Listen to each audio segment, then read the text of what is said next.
ഇനി ധൈര്യമായിട്ട് ഏട്ടന്മാരോട് കാര്യം പറയാം. ഇനിയും വൈകിപ്പിക്കേണ്ട. എത്രയും പെട്ടെന്ന് തന്നെ മീനു ഫോണെടുത്ത് വല്യേട്ടൻ്റെ നമ്പർ ഡയൽ ചെയ്തു. ഹലോ വല്യേട്ടാ. ആ മോളെ പറയേ. എന്തായി? നീ എന്തെങ്കിലും തീരുമാനം എടുത്തോ? സുഖവിവരം അന്വേഷിക്കുന്നതിന് മുമ്പ് മീനുവിൻ്റെ ഫോൺ കണ്ടതോടെ വല്യേട്ടൻ്റെ ചോദ്യം അതായിരുന്നു. ഏട്ടാ, എനിക്കൊരു കാര്യം ഏട്ടൻ്റെ അടുത്ത് പറയാൻ വേണ്ടിയിട്ട്. അതല്ലേ മോളെ പറഞ്ഞത്.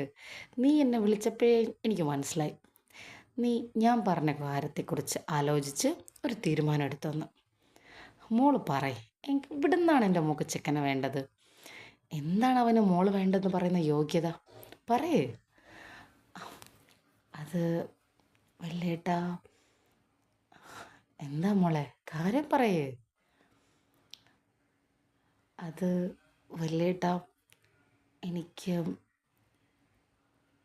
ഞാൻ തന്നെ ചെറുക്കനെ കണ്ടെത്തിക്കോട്ടെ.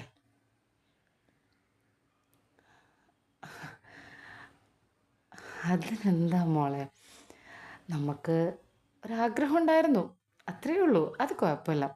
എൻ്റെ മോൾക്ക് അങ്ങനെയാണ് ആഗ്രഹമെങ്കിൽ ആയിക്കോട്ടെ. മോൾ തന്നെ കണ്ടെത്തിയോ? ആ, അതെ. അത് പിന്നെ എനിക്കൊരാളെ ഇഷ്ടപ്പെട്ടു ഏട്ടാ. അതിൽ സന്തോഷമേ ഉള്ളൂ മോളെ. ഒരു പരിഭവവും ഏട്ടനില്ല. നീ ഒരാളെ ഇഷ്ടപ്പെടണം, നീ അയാളെ കല്യാണം കഴിക്കണം, നിൻ്റെ കല്യാണം ഞങ്ങൾക്ക് ആർഭാടമായിട്ട് നടത്തണം. അത്രയ്ക്കേ ഉള്ളൂ ഏട്ടന്മാരുടെ ആഗ്രഹങ്ങൾ. ആ, അത് പിന്നെ ഏട്ടാ, എൻ്റെ മോളെ, നീ ഒരാളെ ഇഷ്ടപ്പെട്ടതിന് നീ എന്തിനാ ഇത്രയും പേടിക്കുന്നേ? എവിടെയാണല്ലോ ചെറുക്കൻ, പറയേ. ആ, ഏട്ടാ, അവൻ എന്താ മോളെ, കാര്യം പറയേ. അത് അവര് അല്ല അവൻ മോളെ, അതല്ല ഏട്ടാ, അവര് നമ്മുടെ നിലയ്ക്കും വിലയ്ക്കൊന്നും ചേർന്ന കൂട്ടരല്ല. പക്ഷെ എനിക്ക് അവനെ മതി ഏട്ടാ. അതുകൊണ്ടാ. മീനുവിൻ്റെ വാക്കുകൾ കേട്ട് വല്യേട്ടൻ ഒന്നും സംസാരിച്ചില്ല. അവൾ വീണ്ടും പഴയ ചരിത്രം ആവർത്തിക്കുകയാണെന്ന് വല്യേട്ടന് തോന്നി. അല്പനേരത്തെ മൗനത്തിനു ശേഷം വല്യേട്ടൻ ഒന്നും പറയുന്നില്ല എന്നോർത്ത് മീനു ഒന്ന് സംസാരിക്കാൻ ശ്രമിച്ചു. ഏട്ടാ, ഞാൻ പറഞ്ഞത് തെറ്റായിപ്പോയോ? മോളെ, നിനക്ക് ഒരനുഭവം കൊണ്ട് പഠിക്കാൻ പറ്റിയില്ല. നീ വീണ്ടും അതേ അനുഭവം ആവർത്തിക്കുകയാണോ ചെയ്യുന്നത്? അങ്ങനെ ഒരുത്തനെ നീ ആദ്യം കണ്ടുപിടിച്ചിട്ട് എന്തായി അവസാനം? അയാളെ വേണ്ടെന്ന് വെച്ച് നീ തന്നെ പടിയിറങ്ങി വന്നു. ഇത്രയും വർഷമായിട്ട് നീ ഇതൊന്നും പഠിച്ചില്ലേ മോളെ? ഏട്ടാ, എല്ലാവരും ഒരുപോലെ ആവില്ലല്ലോ. എനിക്കിവനെ വല്ലാണ്ട് വിശ്വാസമായി. കണ്ടപ്പോൾ തന്നെ ഭയങ്കര ഇഷ്ടം, വല്ലാത്തൊരു താല്പര്യം തോന്നി. അതുകൊണ്ടാ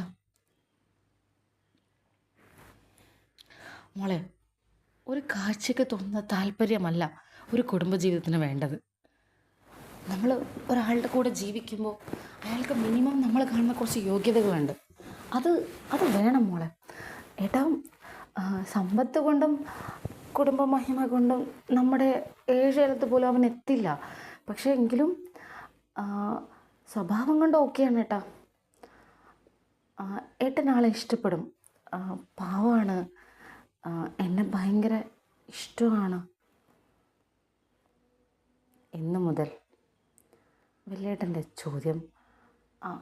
അത് എന്തോ ഏട്ടാ, പെട്ടെന്ന് കണ്ടപ്പോൾ എനിക്കിഷ്ടപ്പെട്ടു.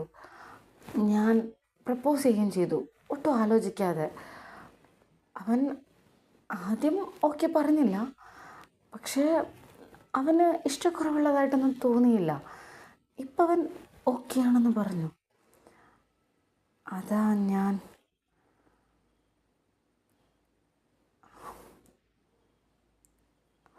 ഈ കഴിഞ്ഞ ആഴ്ച വരെ നിനക്ക് താല്പര്യമില്ല എന്ന് പറഞ്ഞല്ലേ നീ എന്നോട് പറഞ്ഞത്?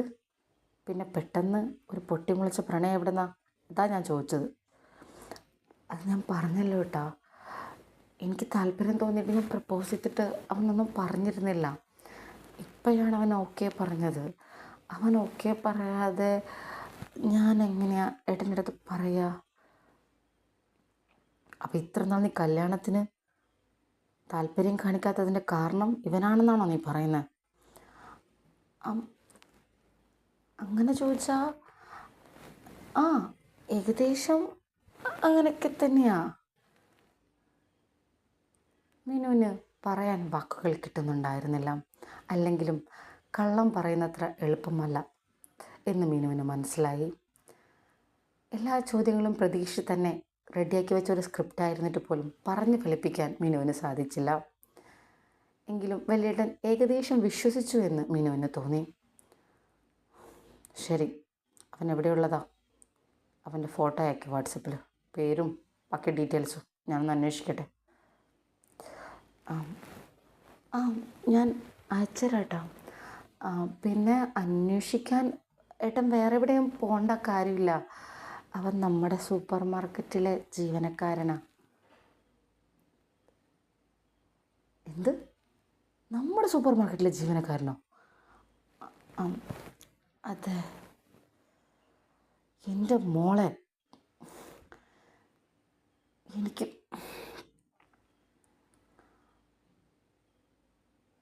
ഏട്ടാ പ്ലീസ്, എനിക്ക് അവനെ മതി. ഏട്ടൻ എൻ്റെ കല്യാണം നടത്താൻ ആഗ്രഹിക്കുന്നുണ്ടെങ്കിൽ അവനുമായിട്ടുള്ള എൻ്റെ കല്യാണം മതി. എനിക്ക് അത്രേ പറയാനുള്ളൂ.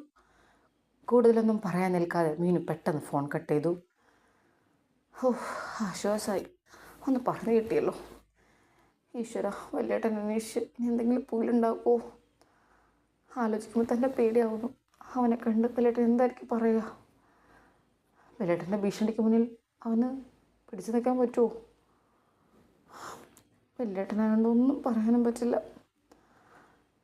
അയ്യോ, എന്തായാലും ജയ്യെ വിളിക്കാം. മീനു പെട്ടെന്ന് ഫോൺ എടുത്ത് ജയ്ക്ക് ഫോൺ വിളിച്ചു. ജയ്,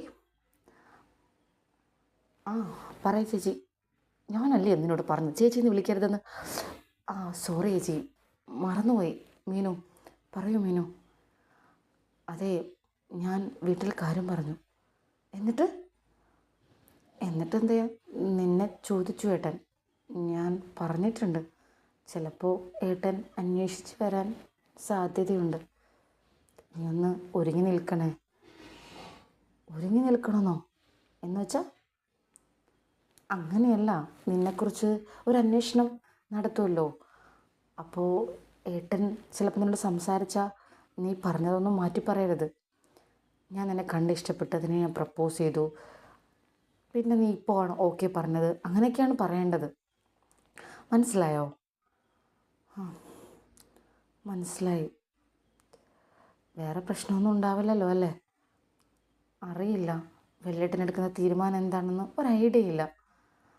എന്തായാലും ഞാൻ പറഞ്ഞിട്ടുണ്ട്, ബാക്കിയൊക്കെ വരുന്നിടത്ത് വെച്ച് കാണാം. നീ എന്തായാലും കൂടെ ഉണ്ടാവില്ലേ? ഇടയ്ക്ക് നീ എന്നെ ചതിക്കില്ലല്ലോ? വാക്ക് മാറ്റില്ലല്ലോ എന്നാ ഞാൻ ചോദിച്ചത്. മീനുവിൻ്റെ വളരെ വേദനയോടെയുള്ളൊരു ചോദ്യമാണെന്ന് ജയ്ക്ക് തോന്നി. ഇല്ല, ഞാൻ പറഞ്ഞ വാക്ക് ഞാൻ മാറ്റില്ല. ഞാൻ ചതിക്കില്ല, കൂടെ ഉണ്ടാവും. എന്തായാലും രണ്ടുപേരും ഒരുമിച്ചെടുത്ത തീരുമാനമല്ലേ, എനിക്ക് എതിരഭിപ്രായമൊന്നുമില്ല. എന്തായാലും നമുക്ക് ഫൈറ്റ് ചെയ്യാം. ഈ വിവാഹം നടന്നേ പറ്റൂ, അതെൻ്റെയും ആവശ്യമാണ്. ഓക്കെ, വല്യേട്ടൻ എന്തൊക്കെ പറഞ്ഞാലും ഈ വിവാഹത്തിൽ നിന്ന് പിന്മാറരുത്, എനിക്ക് അത്രേ നിന്നോട് പറയാനുള്ളൂ. ഓക്കെ, അപ്പോൾ എന്നെ പിന്മാറ്റാനുള്ള കാര്യവുമായിട്ടായിരിക്കും ഏട്ടന്മാരെന്നെ വന്ന് കാണുന്നത് അല്ലേ? അതെ, എന്ത് പറയും എന്നെനിക്കറിയില്ല. പിന്നെ ഏട്ടന്മാർ ദേഷ്യത്തിലാണെങ്കിൽ ചിലപ്പോൾ നിനക്ക് തല്ലുകൊള്ളും ആയിരിക്കും അല്ലേ? പറയാൻ പറ്റില്ല. കൊല്ലുമോ? ഏയ്, അങ്ങനെയൊന്നും ചെയ്യില്ല. ഏട്ടന്മാർ പാവങ്ങളാ. അല്ല, കൊന്നാൽ എൻ്റെ കുടുംബം ഒന്ന് നോക്കിക്കൊള്ളണേ. എൻ്റെ കുടുംബത്തിന് ഞാൻ മാത്രമേ ഉള്ളൂ, അവസാനത്തെ അത്താണിയാണ്, അതുകൊണ്ടാണ്. ഏയ്, ഏട്ടൻ അങ്ങനെയൊന്നും ചെയ്യില്ല, പേടിക്കണ്ട. എന്നാലും നീ ഒന്ന് സൂക്ഷിക്കണം കേട്ടോ. മനസ്സിലായല്ലോ അല്ലേ? അപ്പോൾ സത്യത്തിൽ എന്നെ കൊലക്ക് കൊടുക്കുകയാണ് ചെയ്തത് അല്ലേ? അയ്യോ അങ്ങനെയല്ല. ഏട്ടന്മാരൊന്ന് ഓക്കെ ആയാൽ നമ്മുടെ കല്യാണം നടക്കും. പക്ഷേ പെട്ടെന്ന് ഇങ്ങനൊരു കാര്യം പറഞ്ഞ് അത് ഏട്ടന്മാരൊന്ന് വിശ്വസിച്ച് അതിനുള്ളൊരു സമയം വേണമല്ലോ, അത്രയേ ഉള്ളൂ. അതിനിടയിൽ ഇപ്പം എന്ത് സംഭവിക്കും എന്നെനിക്ക് പറയാൻ പറ്റില്ല എന്നേ ഞാൻ പറഞ്ഞുള്ളൂ.